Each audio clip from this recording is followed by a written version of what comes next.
Lots of ironic tidbits for you. A Newsbites newswire reports Virginia Governor James Gilmore warned a congressional panel about the threat of a terrorist cyber attack and urged the federal government to adopt an array of new defenses against possible electronic strikes. Gilmore's written testimony noted the ironic death of one of his cybersecurity analysts in the World Trade Center attack. Still, he urged Congress to establish a cyber court in an effort to save the Internet from the ravages of Osama bin virus. And then, even more ironically, the governor and everyone else fled the congressional building because of an anthrax scare. Gilmore had time to deliver his testimony, but was not able to answer any questions from lawmakers, Newsbites reporter David McGuire dryly observed. I'll bet Gilmore ran straight to Walgreens for a Cipro prescription. Did he leave his laptop logged in when he fled for his life? Man, that would be ironic. Congressman Sherwood Baylor, Republican, New York, intends to ask Gilmore to return to complete his testimony at a later date, Science Committee spokeswoman Heidi Tringe said. Yes, there's actually a politician from New York who fears computer mayhem as much as a smoking crater and deadly biological spores. Longtime readers will recall FBI's National Internet Infrastructure Protection Center vowed to assure the continuation of government when it formed in 1998. The agency heroically protects PCs in Capitol buildings. No one wants to enter those buildings right now, but FBI NIPSI continues to protect the all-important computers so our government can continue to function.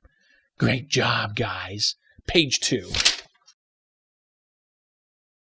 Gilmore's written testimony ironically hailed the demotion of one of our favorite computer security fearmongers. President Bush also has tapped a career professional in Richard Clark to advise the White House on cyberspace security, he noted. Clark used to advise the president about all types of terrorism, but now he'll just watch for terrorism on the Internet. To put it bluntly, Clark got what he wished for. He knows he got demoted, too. Big time.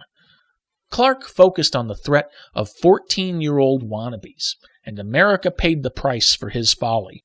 Don't ask me why Bush didn't fire the guy outright. But hey, at least Clark will live to regret his cyber terrorism fetish. I can't say the same for the 6,000-plus people whose computers he took an oath to protect. Mark my words, more demotions will occur in the following weeks. Congress authorized an extra $40 billion to combat physical terrorism, yet only allocated an extra $10 million to combat Internet terrorism. Gilmore will need to divert, $1 billion from the physical terrorism pot before his cyber court comes to fruition. In other news, ZDNN and The Register reported the existence of a new anthrax computer virus. Ironically, they wasted ink on a virus that doesn't work! I keep telling you, timing means everything in this business. This thing received media coverage entirely because of its name. Page 3. On a final note, I regret to tell you we lost the war against terrorism. Newsbites reports a Pakistani hacking group has defaced a web server operated by the U.S. government and threatened to hit American and British military websites unless its demands are met. The hackers claim to have some very high confidential U.S. data that it would hand over to bin Laden's troops unless the U.S. met several demands. The group's confusing ultimatum included the removal of U.S. troops from Saudi Arabia, the cessation of bombing in Afghanistan, and the production of evidence, among other demands. A group of bored 14-year-olds did what the mighty Osama bin Laden couldn't do. They forced the United States to its knees. Forget the anthrax scares. Forget the gigantic hole in New York City. We gotta withdraw from Southwest Asia pronto. The Internet will die if we don't capitulate. Ask Virginia's governor if you don't believe me. Then again, given all this physical terrorism, I suspect the Internet will ironically out-survive us.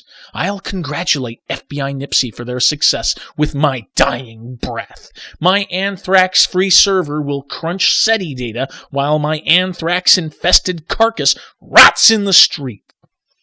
I'm Rob Rosenberger for V Myths. That's V-M-Y-T-H-S Truth.com. Truth about computer virus hysteria. Be there or be scared.